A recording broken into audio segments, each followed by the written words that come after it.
अस्सलाम वालेकुम, मैं हूं अलीना फ़ारूक शेख। इंतहाई तशवीशनाक इंकशाफ हुआ है आज। प्रेस कॉन्फ्रेंस की गई वज़ीर दाखिला सिंध की पुलिस हुक्काम के साथ, जिसमें ये बताया गया कि किस तरह से दहशतगर्द बलोच नौजवानों ख़ासकर लड़कियों की जहन साजी कर रहे हैं और उनको उकसा रहे हैं इंतहा पसंदी की जानिब।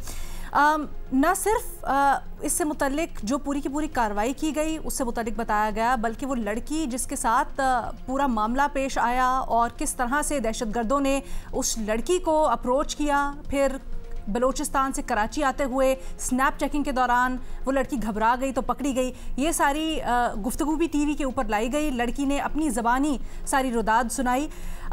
ये एक रुझान देखा जा रहा है कुछ अरसे से।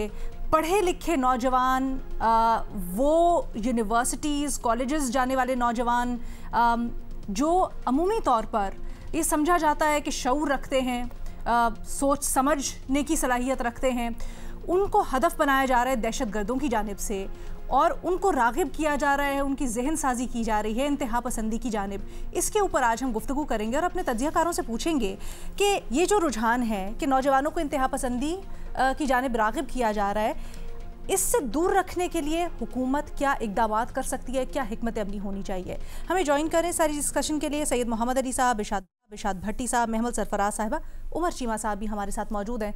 मोहम्मद अली साहब, आपकी सबसे पहले हम इत्तलात भी इस सिलसिले में चाहेंगे और हम चाहेंगे कि आप अपना तज्ज़िया तबसरा भी बताएं कि वो क्या अप्रोच हो सकती है जो कि हुकूमत ले, जिससे ये जो ख़ास तौर पर नौजवानों को अब हदफ बनाया जा रहा है इसका सद्देबाब हो सके, और वजह क्या समझते हैं। ये जिस तरह से आज भी इंकशाफ हुए हैं, ये बड़ी तशवीशनाक बात है। जी बिल्कुल अलीना, मैं आपसे मुत्तफिक हूँ। चलें, इसके जो 3-4 अहम पहलू हैं उसके ऊपर मैं इब्तदाई अपना कमेंट देता हूँ। पहली बात यह है कि मुबारकबाद के मुस्तहिक हैं जो हमारे काउंटर टेररिज्म डिपार्टमेंट है और जो मुतल्लिका इदारे हैं जिन्होंने मैं समझता हूँ कि कराची जो पाकिस्तान का इकनॉमिक हब भी है, पाकिस्तान का सबसे बड़ा तिजारती मरकज़ भी है, सबसे बड़ा शहर भी है, उसको एक बड़े तबाही से बचाया। और दूसरी बात यह है कि इससे सबसे पहली बात तो ये साबित होती है कि अब जो बलोच दहशतगर्द तंजीमें हैं वो ना सिर्फ ये कि बलोच बच्चियों को इस्तेमाल कर रही हैं, बल्कि उनका टारगेट जो है वो बियॉन्ड बलूचिस्तान, वो कराची को भी एक अहम हदफ समझती हैं। ये एक इम्पॉर्टेंट बात है। दूसरी बात ये है कि इससे ये वाज़ेह हो जाती है बात कि उनका जो सबसे बड़ा टारगेट है इस हवाले से अपनी हिकमत अमली में, वो हमारी यूथ है। और तीसरी बात ये है कि उनका जो रिक्रूटमेंट का और जहन साजी का सबसे बड़ा इंस्ट्रूमेंट है वो सोशल मीडिया है। तो ये तो 3 बुनियादी बातें हैं। तो अब इस हवाले से क्या करना चाहिए, मैं मुख्तसरन बता देता हूँ। आपका चूंकि सवाल ये कि हुकूमत को क्या करना चाहिए, मैं समझता हूँ हुकूमत के हवाले से, हुकूमत के साथ साथ जो डिफरेंट तालीमी इदारे हैं और वालदैन हैं, तीनों को मैं समझता हूँ कुछ ना कुछ करने की ज़रूरत है अपनी अपनी डोमेन्स में। हुकूमत एकतरफा तौर पे तो बहुत कुछ कर सकती है, लेकिन वो काफ़ी नहीं होगा। हुकूमत को डेफिनेटली क्या करना चाहिए, अभी आपने देखा ऑस्ट्रेलिया एक तरक्की याफ्ता मुल्क समझा जाता है, और भी यूरोप के कई ममालिक हैं जहाँ पे टीन एजर्स के हवाले से 15-16 साल के एज के लिए सोशल मीडिया की रिस्ट्रिक्शंस हैं और स्मार्टफोन के हवाले से पाबंदियां हैं। और मेरा ख्याल है हम रिपोर्ट कार्ड में एक किसी सवाल के जवाब में ये बात डिस्कस भी कर चुके हैं कि ये लगनी चाहिए कि नहीं लगनी चाहिए। तो ये जो बच्ची को बचाया गया है, उसकी जान को भी बचाया गया है, कराची को तबाही से बचाया गया है, ये उस बात का सबूत है कि हमें जहनों को खोलने की, मामलात को समझने की, अपनी जिंदगियों को बेहतर बनाने की इजाजत तो देता है मीडिया और उसको देनी भी चाहिए। लेकिन ये सवाल डेफिनेटली हमारे पार्लियामान में उठाना चाहिए कि क्या हम अपने बच्चों को, अपनी नौजवान नस्ल को हर किस्म के कंटेंट से कंप्लीटली फ्री एक्सपोजर देना इखलाकी, दीनी, माशरती, कानूनी और कौमी सलामती के कॉन्टेक्स्ट में मुनासिब है या नहीं है, या बिटवीन फ्रीडम एंड कंट्रोल बीच में एक मैनेजमेंट और रेगुलेशन का निज़ाम होना चाहिए जिसके तहत जो रियासत के खिलाफ नफरत का और जो मनफी प्रोपेगेंडा है उसके ऊपर नज़र भी रखनी चाहिए और उसके हवाले से जो लोग इसमें इन्वॉल्व हैं इस कंटेंट को प्रोड्यूस करने में, उनकी निशानदही और उनकी बेखनी और सजा भी देनी चाहिए। ये तो एक लीगल फ्रेमवर्क हो गया। लेकिन साथ ही साथ मैं समझता हूं, देखें, दहशतगर्द इस वक्त पाकिस्तान के अंदर दो तरह के हैं। वो लोग जो कि एथनिक आइडेंटिटी को यूज करते हैं, जिस तरह बलोच दहशतगर्द हैं, बीएलए बीएलएफ वगैरह, और दूसरे जो कि रिलीजियस आइडेंटिटी को यूज करते हैं, टीटीपी वगैरह, दाइश वगैरह, आईएसकेपी वगैरह। तो आपको देखना है कि दोनों की रिक्रूटमेंट स्ट्रेटजी थोड़ी सी मुख्तलिफ है। जो दीनी सोच को यूज करते हैं दहशतगर्द, उनका target audience obviously radical, right of centre और ज़्यादा कंजर्वेटिव और क़दामत पसंद जो हल्का अहबाब होता है या रूरल एरिया के लोग होते हैं, वो ज़्यादा होते हैं। और वो लोग ज़्यादा वुल्नरेबल हैं क्योंकि उनका स्कूल कॉलेज का उस तरह का एक्सपोजर भी नहीं होता। तो मैं समझता हूँ जो दीनी मदारिस हैं, उनके अंदर भी जो बच्चे हैं, उनके सोशल मीडिया के एक्सपोजर या कंटेंट को भी दीनी वफाकुल मदारिस के ताउन के साथ हमें देखने की जरूरत है। और दूसरी जानिब जो स्कूल कॉलेज यूनिवर्सिटी के जो रवायती फॉर्मल एकेडमिक इंस्टीट्यूशंस हैं, उनके अंदर भी स्कूल की सतह पे जो उनके बोर्ड्स हैं, कॉलेजेस के जो रेगुलेटरी इंस्टीट्यूशंस हैं, यूनिवर्सिटीज के जो बॉडीज हैं, एचईसी है, उनके हवाले से भी मैं समझता हूँ एक रेगुलेटरी मैकेनिज्म बनाने की जरूरत है। और आखिरी बात ये कि मैं समझता हूँ सबसे बड़ी जिम्मेदारी आपके जरिए से, पाकिस्तान के सबसे बड़े और ज्यादा देखे वाले चैनल के तवज्जुह से हमारे वालिदैन को भी ये समझने की जरूरत है कि आप बच्चे को जो स्मार्टफोन लेके दे रहे हैं, उसमें वो उसको किस काम के लिए इस्तेमाल कर रहा है एक टीनेजर, वो किन साइट्स पे जा रहा है, किस तरह के कंटेंट को यूज कर रहा है। क्योंकि ये बच्ची के पास अगर इस तरह का लैपटॉप है या स्मार्टफोन है, तो उसके वालिदैन क्या बिल्कुल बेबहरा है इस बात से कि वो किस कंटेंट को देख रही है, उसकी सोच में क्या तब्दीली आ रही है, उसके मिजाज में क्या तब्दीली आ रही है। तो ये मैं समझता हूँ आखिरी कमेंट ये है कि एक हमाजहत हिकमत अमली चाहिए ताकि हम एक उन वजूहात का खात्मा कर सकें जो कि हमारे नौजवानों को दहशतगर्दी की तरफ माइल कर रहे हैं। वालिदैन का सबसे बड़ा रोल है, उसके लिए आपके जरिए से, मीडिया के जरिए से वालिदैन को आगाह करने की जरूरत है। दूसरा लेवल एजुकेशनल इंस्टीट्यूशन, चाहे दीनी मदारिस, स्कूल कॉलेज यूनिवर्सिटी, दूसरा लेवल, और तीसरा लेवल कानूनी सतह पे जो लोग इन्वॉल्व हैं उनके खिलाफ कानूनी चाराजोई होनी चाहिए। ठीक है। अच्छा महमल, आपकी इस सिलसिले में क्या राय है, खासकर ये जो इसका एस्पेक्ट है कि अब इंटरनेट एक बहुत बड़ा टूल है बदलती हुई दुनिया में इंफॉर्मेशन के लिए भी, किस तरह से इंश्योर किया जाए कि इजहार राय या इंफॉर्मेशन जो आप ले रहे हैं या उसका अच्छा इस्तेमाल है, उसके ऊपर भी कदगन ना हो या उसके ऊपर भी कुछ असर ना आए। लेकिन अगर इस तरह के इंतहा पसंदाना रुझानात हैं तो उसके लिए भी चेक एंड बैलेंस रखा जा सके। देखिए रीना, पहली चीज़ तो ये है कि जो एक इंतहा पसंदी हमने नौजवानों के अंदर देखी है, जिस तरह अभी बात हो रही थी, दो तरह की ना, एक रिलीजियस एक्सट्रीमिज्म है और एक होता है यानी कि पॉलिटिकल या एथनिक, यानी कि पॉलिटिक्स से रिलेटेड होता है एक्सट्रीमिज्म। अब उनकी वजूहात क्या हैं, और ख़ास तौर पर अगर हम देखें कि बलूचिस्तान के अंदर जो है वो एथनिक या ये जो पॉलिटिकल एक्सट्रीमिज्म है, इसकी क्या वजह है। तो एक तो अलीना हमें आइडेंटिफाई उन रीजंस को भी करना है, वो बहुत अहम है, क्योंकि एक तो हिस्टोरिकल ग्रीवेंसेस हैं बलूचिस्तान के लोगों की बहुत अरसे से, उसके अंदर जो है इकोनॉमिक डिप्रिवेशन जो है यानी कि वो भी एक रोल प्ले करता है। फिर दूसरी तरफ सोशल एवेन्यूज़ क्या हैं, मतलब आप मुझे बताया कि पहली तो जिस तरह मैंने इकोनॉमिक बात की तो वो तो एम्प्लॉयमेंट के क्या उनके पास एवेन्यूज़ हैं, अपॉर्चुनिटीज़ क्या हैं, लेकिन जब आप सोशल की तरफ आए तो उनके पास कल्चरल एक्टिविटीज़ क्या है, क्या स्पोर्ट्स हैं, एंटरटेनमेंट है, एजुकेशन के अंदर किस तरह का जो है वो सब कुछ है, अपॉर्चुनिटीज़ किस किस्म की उनके पास हैं। फिर आप देखिए अलीना कि उनकी हिस्टोरिकल ग्रीवेंसेस में मिसिंग पर्सनस का इशू जो है वो भी काफ़ी बड़ा इशू है जिसको एड्रेस नहीं किया जाता प्रॉपर तरीके से, कि जिसकी वजह से उसको एक्सप्लॉइट करती हैं वो वाली फोर्सेस जो ऑब्वियसली एंटी पाकिस्तान है या एंटी स्टेट फोर्स हैं। तो ये ग्रीवेंसेस जो हैं ये दूर करना, इसमें हुकूमत का बहुत बड़ा जो है वो उन्हीं की रिस्पॉन्सिबिलिटी है कि वो वहाँ के जो यूथ है, वहाँ के जो नौजवान नस्ल है, उनको वो एक तो उनके लिए अपॉर्चुनिटीज क्रिएट करें, और दूसरा ये कि अवेयरनेस भी आए। यानी कि ब्रेन वॉश होना कोई इतना आसान नहीं होता। ये माइंडसेट जो है, ये जो चेंज, इसकी वजह होती है कि उनका माइंडसेट चेंज हो रहा है, या वो ब्रेन वॉश हो रहे हैं, या वो एक्सप्लॉइट हो रहे हैं ऐसे जो है दहशतगर्द तंजीमों के हाथों।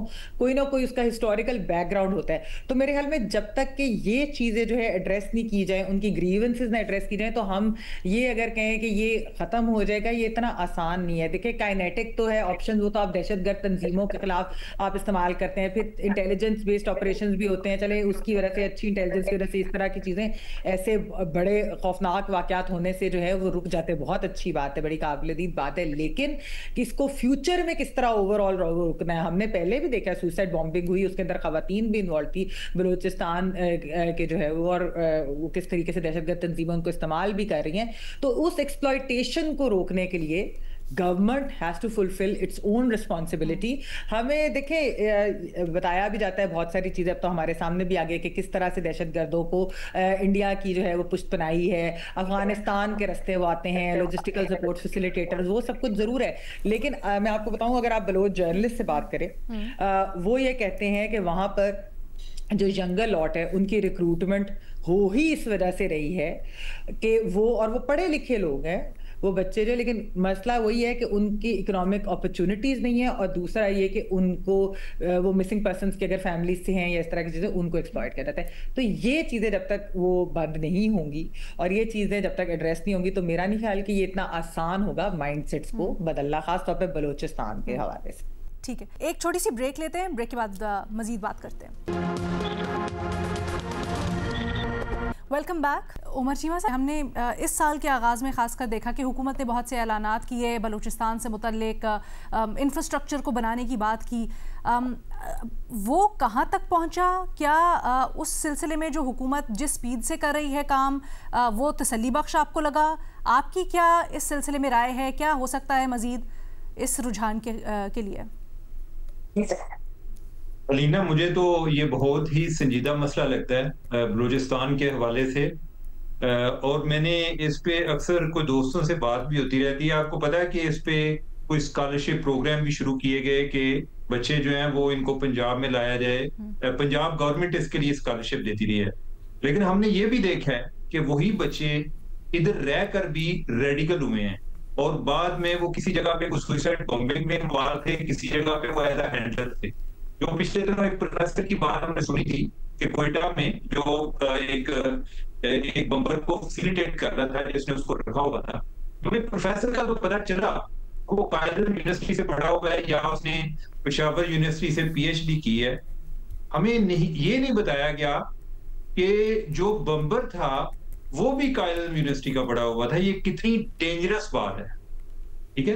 यानी कि मैं ये बात अभी तक, मेरा नहीं ख्याल कि आपने पहले सुनी होगी, लेकिन ये मैं आपको पूरी वसूख के साथ बता रहा हूं कि इसी तरह एक और लड़का था, वो गुजरांवाला में 4 साल पढ़ के गया, और यानी कि उसको साल के 4 रिटर्न टिकट मिलते थे और बाकी उसका खर्चा भी होता था। और बाद में वो लड़का उधर कराची में पढ़ रहा था, और जो पिछले साल चाइनीज पर अटैक हुआ उसमें जो हैंडलर के रोल वो लड़का प्ले कर रहा था। तो लिहाजा ये बात बड़ी डेंजरस है कि ये इधर आकर भी ये नफरत क्यों नहीं खत्म हो रही।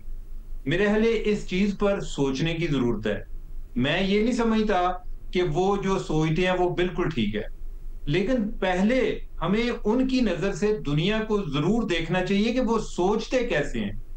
यानी कि उस सवाल का पता होगा तो हम अपना जवाब तैयार करेंगे, ठीक है। अगर हमें पता ही नहीं है, यानी कि हम अपने लेवल पे सोचेंगे कि ये बस वैसे ही डिसोल्यूएंट है, तो इस तरह तो वो ठीक नहीं हो जाएंगे। अगर यही बात जो है कि हम कहें कि ये जो बच्चे हैं कुछ पढ़े लिखे नहीं है, आप देखें सबसे जो रेडिकल इलाका है ना वो तुर्बत का, जिधर सबसे ज्यादा उधर लिटरेसी रेट है। यानी ऐसा भी होता है कि जो यानी कि किसी तरह से कोई लोग डिप्राइव हो जाते हैं, तो उधर जो शऊर की अलामत है वो रेडिकल होना होता है, इनकलाबी होना होता है। वो जरूरी नहीं है कि वो ठीक हो या गलत हो। तो लिहाजा इस एंगल से चीजों को देखने की जरूरत है। अच्छा, अब दूसरा जो एक पॉइंट है वो सोशल मीडिया है। अब देखिए, एक तो हम तो जो बात कर रहे हैं, हम तो एक मैस मीडिया पे बैठे हुए हैं, ठीक है। सोशल मीडिया जो है ना, ये यूं टेक्नोलॉजी में प्रोग्रेस आ रही है, ये बड़ा पर्सनलाइज होता जा रहा है। हर एक की अलग अलग फीड है कि जिस तरह की चीजें मैं देखता हूँ तो मुझे फेसबुक भी उसी तरह का भेजेगा, स्नैपचैट जो है उसने मेरा एल्गोरिदम उसी तरह से सेट किया होगा, ठीक है। मेरे पास वही चीजें आ रही हैं। तो घर में लोग जो है, घर में जो फर्द हैं, उनको ये नहीं पता कि दूसरा क्या कर रहा है। तो सोशल मीडिया हमारे लिए एक नेशनल सिक्योरिटी इशू है। हमें इस बात को का इदराक करना चाहिए। अब नेशनल सिक्योरिटी इशू का ये मतलब कतई नहीं है कि आप सोशल मीडिया को ब्लॉक कर दें। मैं ब्लॉक करने का भी आपको कहूं कि अगर आप ब्लॉक कर सकते हैं, आप ब्लॉक नहीं कर सकते। टेक्नोलॉजी को आप ब्लॉक नहीं कर सकते। आपको इसको समझना पड़ेगा, आपको एक काउंटर नैरेटिव लाना पड़ेगा। आप जब इस पर सोचेंगे कि हमने किस तरह अभी हमारी डिप्लॉयमेंट होगी कि हमारा जो नैरेटिव है वो भी इन लोगों तक पहुंचे, फिर जाकर आप डील करेंगे। सिर्फ यह है कि उसमें एनसीसीआईए को लगा के, बंदे उठा के, इस तरह से आपका मसला हल नहीं होगा। आपको सोशल मीडिया फ्रंट पे आपको इन्वेस्ट करना पड़ेगा। आप उसको नेशनल सिक्योरिटी इशू समझेंगे तो आप इन्वेस्ट करेंगे। ये आप इमेजिन करें कि जिन नेशनल सिक्योरिटी से हमारे ज़हन में जो लोग आते हैं वो तो दूर दूर बैठे हुए हैं, यानी कि वो आपको नजर आ रहे हैं। ये जो सोशल मीडिया, ये आपके घर में है, आपको पता ही नहीं है कि जो बंदा चल रहा है इसके दिमाग में क्या चल रहा है, ठीक है। तो लिहाजा इस चीज पर फोकस करने की जरूरत है। हमने इसको उतना संजीदा लिया ही नहीं है, ठीक है। अगर हम नहीं लेंगे, ये इसी तरह स्नैपचैट, ये वो, इनके ये इसी तरह, अब ये देखें ना कि ये भी तो लोगों को अप्रोच कर रहे हैं, जिनकी बात हो रही है बीएलए वालों की, कि वो किस तरह उनकी एक स्ट्रेटजी ये है, क्या है, यानी कि उसका हम क्या तोड़ कर सकते हैं, हमें उस एंगल से देखना पड़ेगा। तो लिहाजा ये काफी मसला बहुत गंभीर है और मैं नहीं समझता कि अभी उधर डेवलपमेंट नहीं हो रही। इनका तो बजट हर साल जो है सरप्लस होता जा रहा है, ठीक है। अब ये भी होता है कि कई जगह पर काम हो रहा होता है तो उधर वो काम नहीं करने देते, उधर बीएलए वाले आ जाते हैं, क्योंकि अगर डेवलपमेंट होगी तो उसका उनका नैरेटिव वीक हो जाए। लिहाजा आपको लोगों के माइंड, उनके हार्ट विन करने पड़ेंगे, उनको इंगेज करना पड़ेगा, उनके साथ आर्गू करना पड़ेगा, उनके साथ डिबेट करनी पड़ेगी, ताकि कुछ तलहियां जो है कम हो, यानी कि उनका कैथारसिस हो जाए। यानी कि कुछ जरूरी नहीं कि वो एक दिन में आपकी बात मान जाए, लेकिन यह है कि एक रेगुलर एंगेजमेंट उन लोगों के साथ रहनी चाहिए। मैं स्टूडेंट्स की बात कर रहा हूँ। ठीक है, ठीक है। अब इरशाद भट्टी साहब, आपकी इसके ऊपर क्या राय है? मैडम शेख, सबसे पहले तो कितनी बुज़दिली की बात है। दुश्मन कितना बुज़दिल है कि, और दुश्मन कितना बेहिस है, और दुश्मन कितना संग दिल है कि बच्चों को वर्गला रहा है, बच्चियों को अपनी बुज़दिली का ईंधन बना रहा है। हमारी बदनसीबी देखिए कि हमें दोस्त अच्छे क्या मिलने थे, हमें दुश्मन भी अच्छे ना मिले। दुश्मन भी घटिया दुश्मन मिले, एक तरह से पीठ पर वार करने वाले। बच्चों को खा वो तालिबान हो, खा वो ये बलूचिस्तान की ये जो सो कॉल्ड तंजीमें हैं ये हों, सब के सब बच्चों को, मासूमों को, बेगुनाहों को वर्गला कर इस दहशतगर्दी का ईंधन बना रहे हैं। और जब ये देखता हूँ मैडम शेख, मैं जब भी कोई स्टोरी सामने आती है, खा वो बजरिया पीछे भारत, आगे तालिबान हुकूमत और आगे दहशतगर्द, और इस तरफ बलूचिस्तान से पीछे भारत और आगे दहशतगर्द, तो जब इन देखता हूँ कोई भी दास्तान सामने आती है तो झूठ और झूठा प्रोपेगेंडा फैलाकर जो भी सामने आता है वो उसके ज़ेरे असर होता है। मन घड़त और झूठी दास्तानें सुनाई हुई होती हैं उन लोगों को जिनसे ये फ़ायदा उठाते हैं, लोगों की मजबूरियों से फ़ायदा उठाते हैं, पैसे का लालच देकर, जहालत और इग्नोरेंस का फ़ायदा उठाकर, और जाली वतन परस्ती और हीरोइज़म में फंसाकर ये लोगों को इस्तेमाल करते हैं। लेकिन मैडम शेख, यहाँ तक तो बात ठीक है, ये एक तरफ की बात होगी। दूसरी तरफ आपको पता है सांप बिच्छू कब घर में आपके घर में घुसने में कामयाब होते हैं? जब घर में सुराख होती हैं, जब घर में दरारें होती हैं, तो बाहर से सांप बिच्छू और अशरातर अर्ज जो हैं वो आपके घर में घुस जाते हैं। जब सारी तरक्की, सारी खुशहाली पर इलीट कैप्चर होगा, जब चारों तरफ हब्स और घुटन होगी, जब हुकूमतें कटी हुई होंगी अवाम से, जब रोज़गार नहीं होगा, जब किसी भी शोबे में इंसाफ नहीं होगा और किसी भी शोबे में मेरिट नहीं होगा, जब कहीं भी किसी की कोई सुनवाई नहीं होगी, जब आप बुनियादी मसाइल हल नहीं करेंगे, जब आपका सच हार रहा होगा और दुश्मन का झूठ जीत रहा होगा, तो यही होगा। कभी आप बैठे हैं बलूचिस्तान वालों के साथ कि उनके असल मसाइल क्या हैं, वो क्या चाहते हैं आपसे? आपने एक बयानिया बनाया हुआ है, आपने चंद रटे रटाए जुमले आपके ज़हनों में, आपके दिमागों में, आपकी ज़ुबानों पर हैं। कभी बैठे तो सही यार। आप नरेंद्र मोदी से बैठना चाहते हैं, आप जो तालिबान जो 10,000 दहशतगर्द हमले करवा चुका है उनके साथ बैठने के लिए तड़प रहे हैं, कभी इस्तांबुल, कभी दोहा, कभी तुर्की, आप कभी कतर की सालसी में। इन लोगों के साथ क्यों नहीं बैठते? क्यों नहीं बैठते आप इन लोगों के साथ एक मर्तबा? उन लोगों के साथ नहीं जो पहाड़ों पर चढ़े हुए हैं, उन लोगों के साथ जो आज भी आपसे नाराज हैं, इनके साथ क्यों नहीं आप बैठते? फिर आप कभी खैबर पख्तूनख्वा गए हैं ठंडे दिल से, खुले दिल से, कि इनके मसाइल क्या हैं? सिर्फ वहां एक सुहेल अफरीदी है, एक इमरान खान है, एक PTI है, बाकी कोई लोग नहीं है जिन्होंने अपने जनाजे प्यारों के उठाए और प्यारों के जनाजे दफनाए और कुर्बानियां दी हैं। गिलगित बल्तिस्तान में आज जाकर देख लें, कोई हुकूमत है? उनके मसाइल क्या हैं? कभी आप बैठे हैं उनके साथ? आज़ाद कश्मीर वाले कल तक सड़कों पर थे, आपने एक लॉलीपॉप कमेटियों का बनाया, अब क्या कर दिया है? किसको वजीर आजम बनाया? पहले आप इकट्ठे हुए एक वजीर आजम बना दिया, फिर इकट्ठे हुए दूसरे वजीर आजम बना दिया। सारा इक़्तिदार का खेल। सिंध और जनूबी पंजाब के लोगों के असल मसाइल क्या हैं वफाक को पता है? कभी गए हैं शहबाज शरीफ साहब अंदरूने सिंध आपको नजर आए हैं? जनूबी पंजाब में कितनी मरतबा नजर आए हैं? अभी मोहम्मद अली साहब कह रहे थे कि टारगेट यूथ है, टूल सोशल मीडिया है, तो आपने क्या कर लिया है? अगर हमारी टारगेट यूथ है तो हमने यूथ के लिए क्या किया है? सिर्फ इस पे फूले नहीं समाते। हमारे पास इतनी यूथ है, हमारे पास इतने % यूथ है, और यूथ कर क्या रही है कि ये तो पता करें। और ये सोशल मीडिया जिसको आप कहते हैं कि आज X बंद कर दो, एक जुलूस निकलना है, पूरा इंटरनेट बंद कर दो, शार्क नीचे से वो खा गई है तार, तो इसका सोशल मीडिया का अच्छा यूज कौन करेगा? और आखिरी बात मोहम्मद अली साहब ने बड़ी खूबसूरत की, अगर प्रोग्राम सीरियस ना होता तो मैं तो हंस के लोटपोट हो जाता। पार्लिमान में सवाल उठाया जाए, पार्लिमान में बहस कीजिए, और कब किस आखिरी वक्त, आखिरी दिन मुझे वो बता दें, आखिरी घड़ी बता दें, कोई ऐसा मंजर बता दें जहां पार्लिमान सारी इकट्ठी होकर बलूचिस्तान पे बोल रही हो, जहां पार्लिमान सारी इकट्ठी होकर गिलगित बल्तिस्तान के मसाइल का हल निकाल रही हो। पार्लियामेंट क्या कर रही है? 26वीं आईनी तरमीम, यस सर, लब्बैक लब्बैक, 27वीं आईनी तरमीम, नैब तरमीम, फलानी तरमीम। जब उठते हैं नफरत उगलते हैं एक दूसरे के खिलाफ, हमारी बात ही नहीं करते, हमारे मसाइल डिस्कस ही नहीं करते। तो जब आप इतने कटे हुए होंगे अपने मुआशरे से, जब आप बुनियादी मसाइल हल नहीं करेंगे, तो फिर इस तरह के मासूम लोग वो वर्गला लेंगे। अब भी वक्त है अपनों के साथ बैठे। आखिरी बात, भट्टी साहब उनके साथ सुने, खुले दिल के साथ सुने, उनको ना सुने जो दहशतगर्द हैं, जो आपसे नाराज हैं मगर आपकी तरफ ही हैं, उनकी नाराजगियां खत्म करें, उनके साथ बैठे और ये नफरत, तकसीम और छोटे छोटे झगड़ों से बालातर होकर मुल्क की खातिर। भट्टी साहब, आपकी बात के ऊपर मोहम्मद अली साहब भी, महमल भी कुछ कहना चाहते हैं। मोहम्मद अली साहब से पहले जानते हैं उनका जी मोहम्मद अली साहब। जी शुक्रिया। अच्छा देखें, तो बहुत अहम अमूर पे इन्होंने बात की है कि उनके साथ बैठें। दूसरी बात ये कि पार्लिमान क्या करती है। देखें, मैं उनकी जो एहसासात हैं उनको रिस्पेक्ट करता हूँ, लेकिन बहरहाल उसका वो मेयार पे नहीं उतर रहे आपके पूरे यकीनी तौर पे मैं अग्री करता हूँ और अंडरस्टैंड करता हूँ, लेकिन बहरहाल पार्लियामान का एक रोल तो है।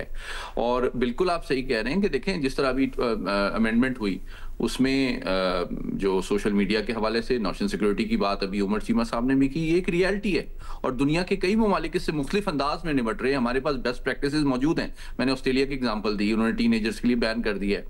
अभी मैं आपको बता देता हूं, इस वक्त अगर आप अमेरिका का वीजा लें तो आपकी कंप्लीट जो सोशल मीडिया हिस्ट्री है वो उसको वेरीफाई करने के बाद वो आपको वीजा देते हैं। It is part of the clearance process.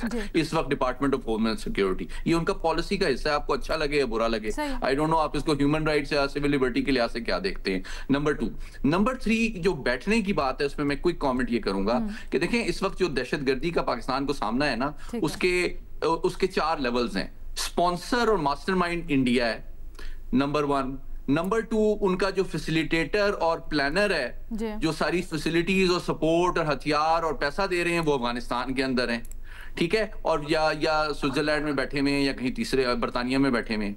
और तीसरा लेवल ये है कि पाकिस्तान के अंदर जो बच्चों को गुमराह कर रहे हैं और उनको रिक्रूट कर रहे हैं और उनको सुसाइड जैकेट्स दे रहे हैं, वो तीसरा लेवल है। चौथा लेवल हमारी बच्चियों का है और बच्चों का है। तो आप मुझे बताएं, इन चारों में से किसके साथ आप समझते हैं कि हमें बैठना चाहिए? Thank you so much.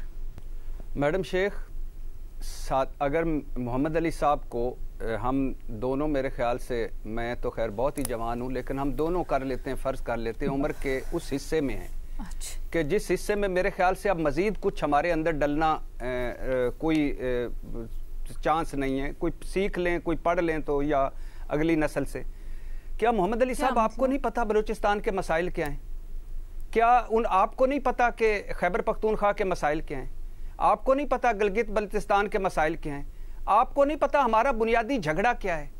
आपको नहीं पता कि हम कर क्या रहे हैं आइन के साथ, पार्लियामेंट के साथ, अदलिया के साथ, मेरिट के साथ, तालीम के साथ, सेहत के साथ? वो सब तो कुछ, अगर आपको ये बेसिक बुनियादी मसाइल का नहीं पता और जो नीचे तक जाते हैं, तो फिर मैं क्या कह सकता हूँ सर? भट्टी साहब, एक तो माजरत के साथ बलूचिस्तान का मेरा ख्याल है बिल्कुल एक अलग इशू है, उसको बाकी जो मुल्क में दहशतगर्दी है उसके साथ मिलाना एक नहीं मैडम शेख, नहीं आपकी राय हो सकती है, बाकी तजियाकार इसके ऊपर डेफिनेटली ऐड कर सकते हैं। एक मिनट ना सर, पूरी बात सुन ले। दूसरे सर, ये जो आप इशूज लॉ एंड ऑर्डर के या फिर हमारी हुकूमत से मसले मसाइल, गवर्नेंस के मसले मसाइल, ये तो सबको है, आपको भी गिला है, मुझे भी गिला है, पैनल पे बैठे हुए 3 अफराद को, लेकिन हम तो नहीं बंदूक उठा के सर चल पड़ते आगे। किसने कहा है मैडम शेख ये लॉ एंड ऑर्डर की बात की है? किसने लॉ एंड ऑर्डर की बात की? कब लॉ एंड ऑर्डर की बात की है? दोनों चीजें कही है ना, आप एक लफ्ज ना उठा लिया करें, बाकी भी सारा जुमला सुना करें। मैडम शेख, आप मेरा पूरा जुमला नहीं सुनती, उस वक्त पता नहीं आप क्या कर रही होती हैं जब मैं बोल रहा होता हूं।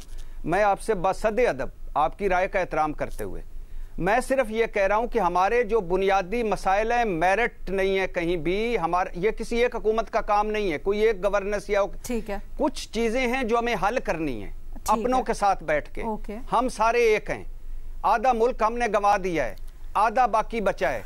हमें बैठना है अपनी झूठी जिद्दों, झूठी अनाओं और झूठे झगड़ों से बालातर होकर, तो तभी मसाइल हल होंगे, वरना मसले हल नहीं होंगे। सर वो यही पूछ रहे थे कि आप किसके साथ बैठने की बात कर रहे हैं? आप आपस में सियासी लीडरान मेरे साथ बैठ जाएं, फिर अगर मोहम्मद अली साहब को नहीं पता तो मैं प्रोग्राम के बाद हाजिर हूं, मेरे साथ बैठ जाएं। मैं इसका जवाब देना चाहूंगी। चले मेहमद, जरा क्विकली कर लें फिर। जी देखिए लीना, बात ये कि जो बैठने की बात है ना, वो ये है कि हमने देखा कि बलूचिस्तान के अंदर नेशनलिस्ट लीडर्स जो थे, जो कि मेन स्ट्रीम पॉलिटिक्स में थे, जैसे मेंगल साहब हैं और बहुत डॉक्टर मालिक और बहुत सारे इस तरह के लोग हैं, हुकूमत को और हमारे सिक्योरिटी एस्टैब्लिशमेंट को, यानी कि पॉलिटिकल स्टेक होल्डर्स के साथ जो है बातचीत करनी चाहिए, इसका हल ढूंढना चाहिए। जब डॉक्टर मालिक बलोच की गवर्नमेंट थी, आप अगर ऐसा नहीं कि उस वक्त इंसर्जेंसी नहीं चल रही थी, ये बलूचिस्तान में तो आपको पता है कि कई दहाइयों से इंसर्जेंसी की और कितनी हुई है, लेकिन उस वक्त फिर काफी हालात ऑन द ग्राउंड चेंज हुए अगर आप वहां के लोगों से पूछें, क्योंकि जो नेशनलिस्ट मेन स्ट्रीम लीडर्स हैं उनकी भी ग्रीवेंसेस हैं स्टेट के साथ, रियासत के साथ, लेकिन उनको ये भी पता है कि अपने लोगों से कैसे बात करनी है, कैसे उनके मसाइल हल कराने की कोशिश करनी है, उनकी आवाज बनना है। मसला ये है लीना कि हम यहाँ पर तो हमने इलेक्शंस की 2018 या 24 के इलेक्शंस की बात करते हैं, बलूचिस्तान के आप इलेक्शंस उठा के देख लें, उनका मैंडेट तो पता नहीं कब से उनको सही तरह से मिलता ही नहीं है, ठीक है ना। उनको लगता है कि जो रिप्रेजेंटेटिव्स असेंबलियों में वो हमारे रिप्रेजेंटेटिव्स नहीं है। फिर जो पंजाब के अंदर हमने रिसेंट ईयर्स के अंदर देखा है ना कि अच्छा जी पुलिस की रेड्स और कोई वो नहीं है, हम कानूनियत की बात करते हैं या कहते हैं कि जी ये किस किस्म का आइन। और मोहम्मद अली साहब बस कंक्लूडिंग कमेंट। 3 बातें हैं। पहली बात ये कि मैं भट्टी साहब की इस सोच से कंप्लीटली मुत्तफिक हूं कि bad governance is main cause of concern, definitely. तो गुड गवर्नेंस तमाम एथनिसिटी, आइडेंटिटी, रिलीजियस और हर मकतब फिक्र के बंदे के पास जो हुकूक और अपॉर्चुनिटी है अपनी जिंदगी को बेहतर बनाने की, वो यकसा होनी चाहिए। ये रियासत की जिम्मेदारी है। और दूसरी बात ये कि बेस्ट प्रैक्टिसेस दुनिया में मौजूद हैं। हमें between total anarchy and complete freedom और कंप्लीट कंट्रोल के दरमियान में एक मैनेजमेंट और रेगुलेटरी सिस्टम बनाना चाहिए सोशल मीडिया का, ताकि उसके नेशनल सिक्योरिटी के हवाले से जो मामलात हैं उनको भी एड्रेस किया जा सके, यूथ को भी प्रोटेक्ट किया जा सके। और तीसरा शोबा तरबियत का बड़ा इंपॉर्टेंट है। मैं समझता हूँ स्कूल कॉलेज के करिकुलम में भी रिस्पॉन्सिबल, केयरफुल एंड यूजफुल जो उसके इस्तेमाल है, उसके हवाले से हमें करिकुलम में भी चीजें इंट्रोड्यूस करनी चाहिए। ठीक है जी, इसी के साथ क्योंकि हमारे पास वक्त है, इस डिबेट को वाइंड अप करते हैं हम, क्योंकि आप लोगों ने जो सवाल भेजे उनको भी एड्रेस करना है एक ब्रेक के बाद।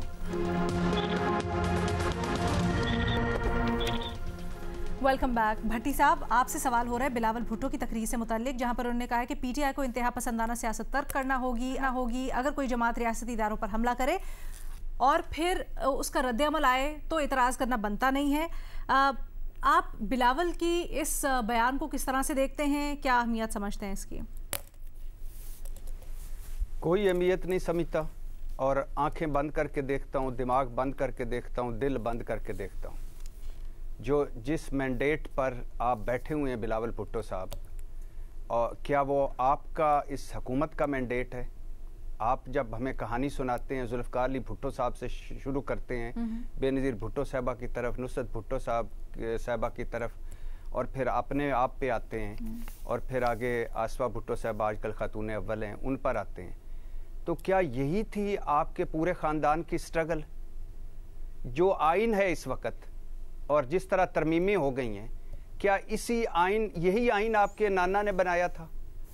जो इस वक्त बुनियादी इंसानी हकूक़ हैं हमारे, जो इस वक्त हमारा आज़ादी इज़हार राय है, जो इस वक्त हमारी अदलिया है, जो इस वक्त हमारे मसाइल हैं, क्या ये सारी स्ट्रगल पीपल्स पार्टी की ऐन मंशूर के मुताबिक हो रही है? और मुस्लिम लीग के साथ आप कब से कोई एक चीज़ अपनी मुश्तरक बता दें कि जो मुस्लिम लीग के साथ आपकी मुश्तरक हो, सिवाय इक़्तिदार के, मौका परस्ती के, मौका शनासी के, और कोई एक चीज़ बता दें। और आखिरी बात, बिलावल भुट्टो साहब, 1970-71 में आपके नाना रोटी कपड़ा और मकान बेच रहे थे, आज भी आप रोटी कपड़ा और मकान बेच रहे हैं। सिर्फ सिंध को रोटी कपड़ा और मकान मिला है, तीनों चीज़ें। तकरीरें करना बड़ा आसान होता है, अमली तौर पर आप समझते हैं कि जो कुछ पीटीआई के साथ हो चुका है वो होना चाहिए था। 9 मई के मुलजमों को सजाएं मिलनी चाहिए थी, जिन्होंने कुछ चंद केसेस जो असली थे उस पर आप ट्रायल चला ले। लेकिन जो कुछ उनके साथ हो रहा है, जिस तरह उनके बेडरूमों में घुसा जा रहा है, जो कुछ हुआ है, आपकी जमहूरियत इसको इजाजत देती है? आसफा भुट्टो साहबा को एक ड्रोन कैमरा हल्का सा टच किया था, आपकी जमहूरियत खतरे में पड़ गई थी। जरदारी साहब की 2 पेशियों पर आपकी जमहूरियत खतरे में पड़ गई थी। इधर क्यों आपकी जमहूरियत मजबूत हो रही है? तो ये सारी बातें हैं, कहानियां हैं, सुन सुन के तंग आ गया हूं, और अब तो इनके बयानों पर हंसी क्या रोना भी नहीं आता। ओके, थैंक यू भट्टी साहब। महमल, आपसे सवाल हो रहा है, अमरीकी थिंक टैंक की ताज़ा रिपोर्ट के मुताबिक आलमी तनाव तेजी से बढ़ा है। पाकिस्तान के लिए भारत के साथ कशीदगी, सरहद पार हमलों और खित्ते में बिगड़ती सिक्योरिटी सूरत हाल जैसे खतरात की निशानदही की गई है। आपके ख्याल में क्या हिकमत अमली और तरजीहात होनी चाहिए पाकिस्तान की? देखिए लीना, अगर देखा जाए कि हम डिप्लोमेटिकली और मिलिटरीली हमने जो है हमारे बॉर्डर के ऊपर जो इश्यूज हुए हैं, हमने उनको बड़े अच्छे तरीके से जो है उनका मुकाबला भी किया। यानी कि मे कॉन्फ्लिक्ट अगर आप देख लें, हमने एक तो मिलिटरीली भी उनको हराया था भारत को, और उसके बाद जो हमने डिप्लोमेटिकली भी उसको बड़े अच्छे तरीके से हैंडल किया था, और सारी दुनिया को इस चीज़ का मालूम है। फिर अफगानिस्तान के साथ भी अब तो सारी दुनिया ही वो बात करती है जो हम पिछले 4 साल से कह रहे हैं कि अफगान तालिबान ने पनाह दी हुई है दहशतगर्द तंजीमों को। हम तो TTP BLA की बात करते थे, लेकिन अब तो ये भी सामने आ गया कि कितनी ज़्यादा उधर दहशतगर्द जो है वो तंजीमें, और इसकी वजह से एक्चुअली ज़्यादा पूरे रीजन को खतरा है कि जो अफगानिस्तान के अंदर एक वो टेररिज्म का हब बनता जा रहा है।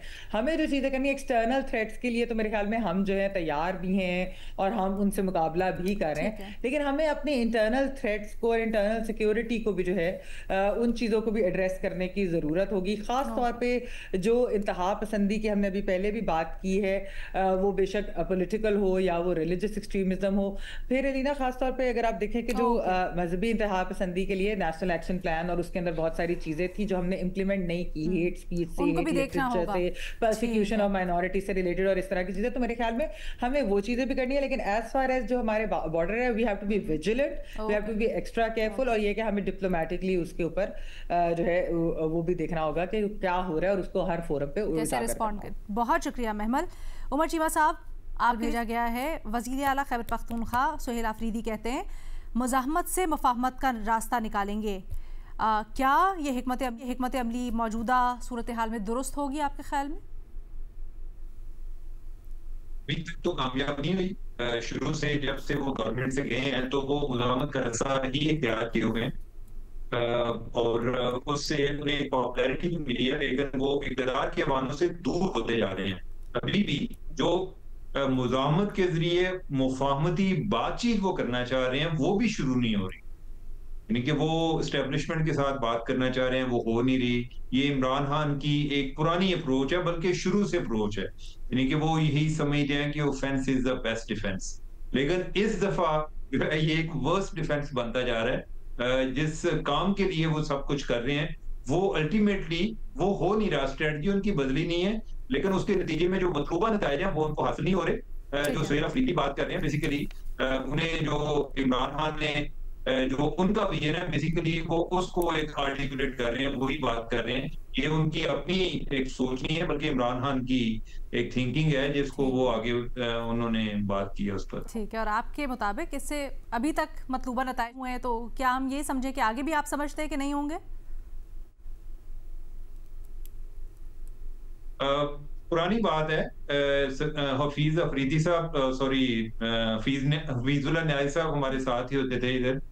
तो उनसे मैंने पूछा एक दफा, मैंने कहा कि इमरान खान की स्ट्रांग पॉइंट और वीक पॉइंट के बारे में। तो उन्होंने कहा कि उनका जो स्ट्रांग पॉइंट है वो ये है कि अपने मुखालिफ की वीकनेस को बांट जाते हैं, लेकिन उनका वीक पॉइंट ये है कि उन्हें ये नहीं पता होता कि अटैक कब करना है। तो अभी भी मुझे लगता है कि अभी भी जो है उनको ये नहीं पता चलता कि बंद किधर करना है, यानी कि वो करते जा रहे हैं। उनका ये ख्याल है कि इससे मैं उनको एक सरेंडर पर मजबूर कर दूंगा, लेकिन वो हो नहीं रहा, लिहाजा अभी तक कोई स्ट्रेटजी उनकी कामयाब नजर नहीं आ रही। Thank you so much Umar Cheema साहब। सैयद मोहम्मद अली, आपसे सवाल हो रहा है इंटरनेशनल अफेयर्स पर। सोमालीलैंड को तस्लीम करने पर इसराइल के खिलाफ पाकिस्तान समेत इस्लामी ममालिक ने मजम्मत भी की है। आज इजलास भी होना है इस सिलसिले में बड़ा अहम। सर, इसराइल के सोमालीलैंड को तस्लीम करने का मकसद आप क्या समझते हैं? दो रियासतें हैं एशिया में जो कि तोसी पसंदाना अज़ाइम रखती हैं, और पूरी दुनिया जानती है कि उनका नज़रिया, उनकी सोच, उनकी फॉरेन और डिफेंस पॉलिसी इसकी तर्जुमानी करती है। एक भारत है और एक इसराइल है। और आपने देखा कि किस तरह जब भारत भी बना, हमारे यहाँ ये चीज़ इग्नोर कर दी जाती है कि जब अंग्रेज़ यहाँ से गया है तो भारत ने भी बहुत सारी जो प्रिंसली स्टेट्स थी उनको ऑक्यूपाई किया था मिलिटरीली। और हम सिर्फ कश्मीर की बात करते हैं, हैदराबाद के ऊपर भी उन्होंने किया था, जूनागढ़ पे भी किया था, और भी कई रियासतों के ऊपर उन्होंने प्रिंसली स्टेट्स को ऑक्यूपाई करके मौजूदा जो उनका रकबा है वो कई ऑक्यूपाइड स्टेट्स पर मबनी है। और मैं समझता हूँ ये हमारी नालायकी और नाकामी है कि हम सिर्फ कश्मीर की बात करते हैं और बाकी जो ऑक्यूपाइड इंडियन स्टेट्स हैं उनकी बात नहीं करते।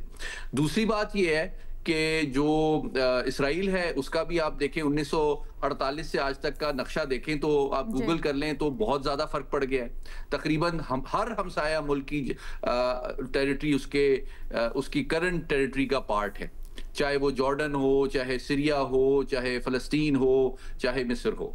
अच्छा, इसी तरह अब वो उनका जो एजेंडा है और इंटरेस्ट हैं वो बियॉन्ड मिडिल ईस्ट भी हैं, और वो चाहते हैं कि ऐसे छोटे प्रॉक्सी और तुफैली रियासत अफ्रीका में बने जहां पे जाके वो कल को फ्यूचर में उनकी मर्जी, उनकी पॉलिसी को इन्फ्लुएंस कर सकें, वहां पे मिलिट्री बेसिस बना सकें और वहां के बेसिस को यूज करके अफ्रीका के अंदर भी फ्यूचर में मिलिट्री ऑपरेशंस वगैरह कर सकें। और क्विक कमेंट मैं आपको शेयर करना चाहूंगा कि 60s, 70s और 80s के दौरान बहुत से मिलिट्री ऑपरेशन इसराइल ने, ये मिलिट्री हिस्ट्री का हिस्सा है, अफ्रीका के अंदर किए हैं।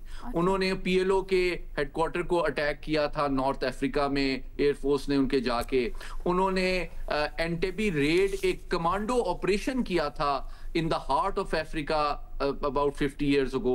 तो उनकी एक तारीख है जिसको हम हमारे अंदर बहुत से लोग नहीं जानते हैं, लेकिन उनका एक अच्छा, फिर तीसरा एस्पेक्ट उनका डोमेस्टिक पॉलिटिक्स भी। आखिरी बात ये है कि इसराइल के अंदर जो यहूदी आबाद हैं वो सारे यूरोपी निजाद नहीं हैं, उनमें से बहुत बड़ी तादाद अफ्रीकी निजाद भी हैं। तो उनकी भी एक एथनिक ग्रुप है जो कि अफ्रीकन ओरिजिन के ज्यूज हैं, जिनकी एक कॉन्स्टिट्यूएंसी है और उनका इन्फ्लुएंस वो अफ्रीका में बढ़ाना चाहते हैं। तो ये वो हकायक है जिससे पाकिस्तान बखूबी वाकिफ है, और OIC के साथ मिलकर हमने बाज़ाब्ता तौर पे इसकी मुखालफत भी की है, और मैं समझता हूँ अक़वाम मुत्तहिदा के फोरम पे भी इसकी मुखालफत और ममालिक की जानिब से बियॉन्ड मुस्लिम उम्मा सामने आएगी। बहुत शुक्रिया मोहम्मद अली साहब जवाब के लिए। हमें इजाज़त दें, अल्लाह हाफ़िज़।